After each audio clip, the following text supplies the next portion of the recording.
सद्गुरुदेव शास्त्रों से मदद क्यों लेते हैं? देखिए, हमारी आदत कुछ ऐसी है कि हमें सतमार्ग या किसी भी मार्ग पर चलने के लिए प्रमाणों की ज़रूरत रहती है या हम प्रमाण मांगते हैं। और इसके अलावा क्या आपके पास कोई और सॉल्यूशन है? अगर शास्त्रों से प्रमाण ना दिया जाए तो उसके अलावा और क्या ऐसा है जिससे कि व्यक्ति विश्वास कर सके उन आध्यात्मिक कही गई बातों पर?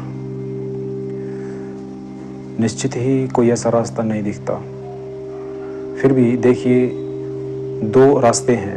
एक तो मिरेकल, चमत्कार। या तो आपको चमत्कार दिखाए कोई संत तो आप निश्चित ही तुरंत विश्वास करेंगे और शायद दीवाने भी हो जाएंगे उसके, क्योंकि चमत्कार दिखाया है आपको, और सभी बातों पर विश्वास करेंगे और मान लेंगे। फिर एक रास्ता है स्क्रिप्चर्स, यानी ग्रंथों में कोई बात स्पष्टतः बताई गई है और उसी को ही आपको बताया जा रहा है। ग्रंथ साक्षी हैं, प्रमाण हैं, तो आप मान लेंगे। एक रास्ता और है, वो है सजेशन का। लगभग 41 दिन तक अगर किसी व्यक्ति को किसी बात को बार बार पुनरुक्त कराया जाए एक प्री प्लान्ड तरीके से, तो धीरे धीरे उसका ब्रेन वॉश हो जाएगा और उसे वो बात सत्य की तरह महसूस होनी शुरू हो जाएगी। लेकिन ये विषय ऐसा है कि इसमें एंटेंगल नहीं किया जा सकता, क्योंकि ब्रेन वॉश का जो तरीका है वो निश्चित ही उन व्यक्तियों के लिए अनुचित है जो कि सहज हैं, सामान्य हैं, भोले हैं। वो अपने धर्मगुरुओं या संत महात्माओं पर निसंदेह श्रद्धा के चलते सहज ही विश्वास कर लेते हैं। उन्हें किसी सबूत की ज़रूरत भी नहीं होती है। खैर, और क्या है कि ग्रंथ अपने प्राचीन हैं।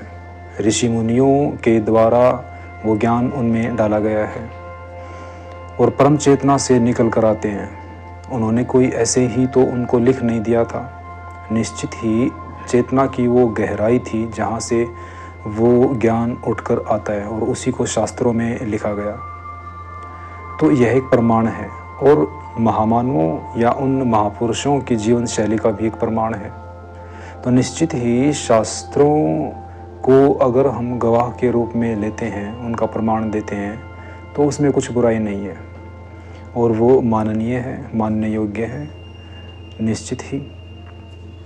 लेकिन मज़ा ये देखिए कि शास्त्रों के अलावा एक ऐसी स्थिति भी है जब कि व्यक्ति अपने अनुभव मात्र से ही किसी सत्य को समझ लेता है या जान लेता है, और उस सूरत में शास्त्रों का मोहताज नहीं होता वो।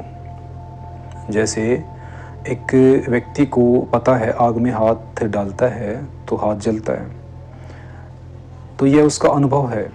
अब उसे किसी शास्त्र में से पढ़ने की ज़रूरत नहीं है कि आग में हाथ डालते हैं तो जलता है, उसे सहज ही पता है। और वही स्थिति कुछ होती है इस अध्यात्म के मार्ग में भी। जो व्यक्ति ध्यान को गहराई में लेके जा चुका है या उस स्तर पर पहुंच चुका है, उसे जीवन के सत्य यूं ही सहज ही दिखने शुरू हो जाते हैं, और शास्त्र सिर्फ एक गवाही का काम तो करते हैं, लेकिन वो उनका मोहताज नहीं रहता। तो अगर सद्गुरुदेव जी शास्त्रों का हमें कुछ बखान करके दर्शाते हैं या वहाँ से उनकी गवाही को दिखाते हैं, तो वो सिर्फ हमारे ही विश्वास के लिए है और उचित भी है। सत साहिब।